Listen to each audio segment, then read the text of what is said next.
આજે તો સેન્સરવાળી પાણીપુરી ખાવા ગયા હો. જય શ્રી કૃષ્ણ બધાને. ડે મિની વ્લોગ 123માં તમારું સ્વાગત છે. તો સવારથી કહું ને તો બપોરે મસ્તની ગરમા ગરમ પૂરી બનતી હતી અને મમ્મીએ કાઢ્યો તો રસ.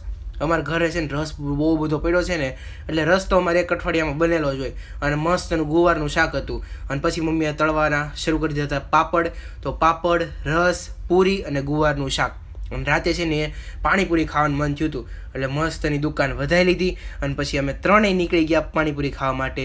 અને આજે છે ને અમે જો અહીંયા જ પાણીપુરી ખાવા આવી. સેન્સરવાળી પાણીપુરી, નો કોઈ અડે, પાણી આપણે હાથે જ લેવાનું. મસ્તનું સેન્સર, બહુ બધા પાણી હોય 4 ટાઈપના, અને ડીશ આપી હતી.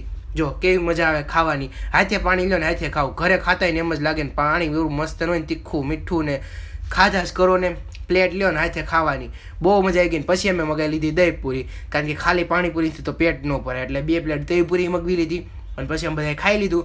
આપણા 4000 સબસ્ક્રાઈબર થવામાં થોડાક જ સબસ્ક્રાઈબર બાકી છે, તો તમે સબસ્ક્રાઈબ કરવાનું બાકી છે તો તમે કરી લો. અને તમારો વિડીયો ગમતો હોય તો લાઇક કરી દો, શેર કરી દો અને સબસ્ક્રાઈબ કરતા જાઓ. મળવી નવા વિડીયોમાં. આવા જ વ્લોગ આપણી યુટ્યુબ ચેનલમાં છે. Bye bye.